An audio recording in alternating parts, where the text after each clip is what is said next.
Buonasera, benvenuti a questo terzo capitolo del Tao Te Ching, questa analisi di questo testo antichissimo ma ricco di saggezza ancora attuale. Oggi lo vedremo in modo particolare con il terzo capitolo del Tao Te Ching, un capitolo dove andremo a parlare di saggezza intesa come comportamento del singolo, ma anche come il comportamento globale, il comportamento di tutti noi e le indicazioni di chi governa, di chi ha a cuore il benessere dell'intera popolazione. Quindi partiamo come sempre con la lettura del capitolo e poi da lì andremo ad analizzarlo per capire come si rispecchia nei giorni nostri, nella nostra attualità. Quindi partiamo dalla lettura del solito Universale Economica Feltrinelli Tao Te Ching. Non esaltare l'eccellenza fa sì che la gente non competa. Non dar valore ai beni difficili da ottenere fa sì che la gente non diventi ladra. Non ostentare ciò che può eccitare il desiderio fa sì che i cuori della gente non siano turbati. Per questo il governo del saggio vuota i cuori e riempie i ventri, indebolisce le ambizioni e rafforza le ossa. Sempre fa sì che la gente sia senza sapere e senza desideri e che coloro che sanno non osino agire. Pratica il non agire, perciò non vi è nulla che non sia ben governato.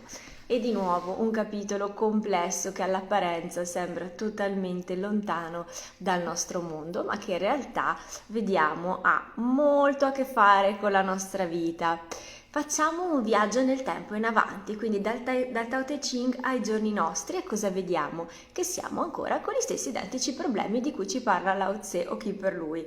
Siamo in una società competitiva, in una società impaziente, agitata, ricca di bramosia, di desiderio, di voler ottenere sempre di più, sempre qualcosa di diverso, e quindi un mondo modellato sul fast food che possiamo ampliare a tutti i concetti della nostra vita. Un mondo dove il turbamento psicofisico è all'ordine del giorno e siamo sempre e costantemente stressati. E allora cos'è che fa il saggio? Che comportamenti cerca di privilegiare e attuare? Beh, dalle parole di Lao Tse sembra qualcosa di molto forte, ma in realtà se adesso ci facciamo delle piccole riflessioni vediamo che non è nemmeno così estremo o sbagliato.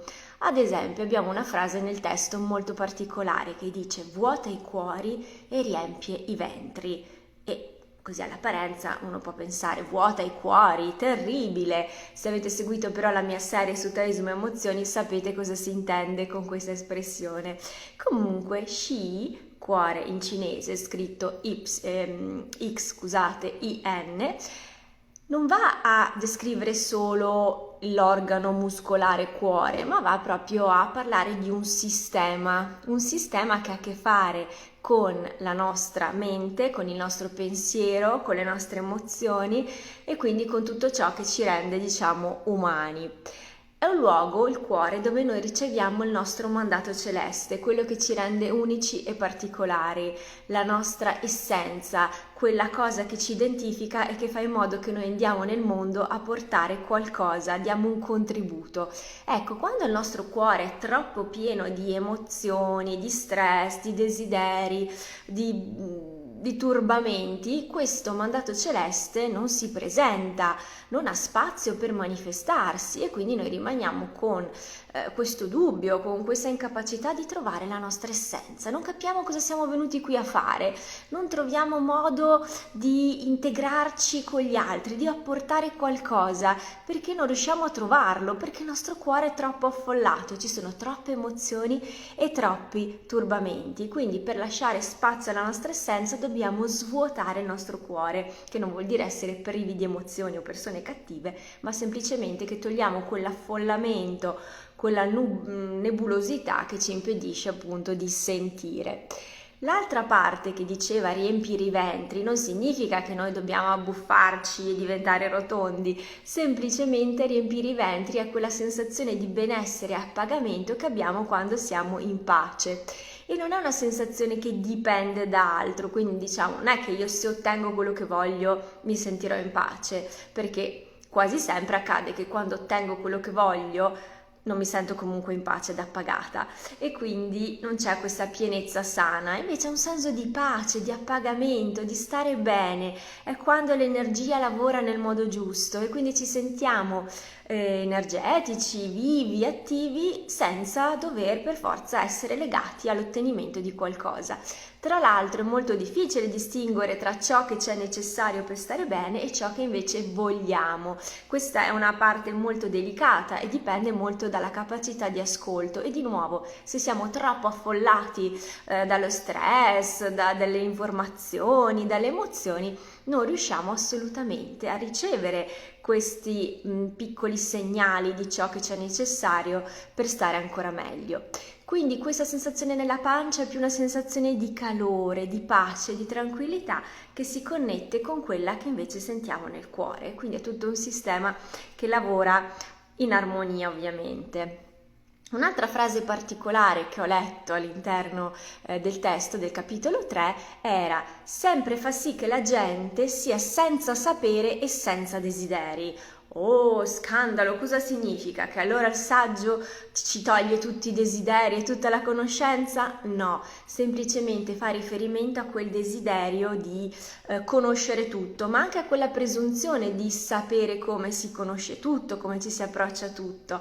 Questo desiderio interventista in ogni aspetto della nostra vita, persino nella conoscenza. Quindi viene meno l'osservazione, che è una capacità naturale dell'essere umano, viene meno l'ascolto e si privilegia un accumulo di informazioni che spesso non hanno neanche senso, cioè alla fine non ci portano a nulla. Per cui non è un'intenzione del saggio qui come suggerimento di toglierci la conoscenza, ma semplicemente di darci degli strumenti per non essere affaticati dalla nostra conoscenza, per fare in modo che anche questo processo diventi qualcosa di un insegnamento, un arricchimento della nostra essenza. Quindi si parla proprio di questo, di seguire la via naturale, di smettere di intervenire, di mettere interferenza in tutto ciò che riguarda la nostra vita, ma dare libero, non tanto sfogo, libero accesso alle informazioni attraverso una via più naturale. Ad esempio, una cosa che dice il taoismo è che se c'è un grande problema, per risolverlo si dovrebbe approcciarsi a una piccola e semplice soluzione. Quindi nel mondo tutto yin e yang, se io ho un grande problema non dovrò accedere a un grande cumulo di conoscenze per sistemare il mio problema, ma piuttosto a qualcosa di semplice che in risposta mi dia una mano a gestire qualcosa di grande e molto confuso. Ovviamente questo vale anche per i talismani, per i sigilli taoisti. Noi pensiamo che, ad esempio, con l'utilizzo di sigilli taoisti noi possiamo andare a chiedere qualcosa all'universo e questo qualcosa ci verrà dato e non ci sarà alcuna conseguenza. In realtà anche qui dobbiamo stare attenti perché tutto fa parte di un grande disegno, di una grande armonia.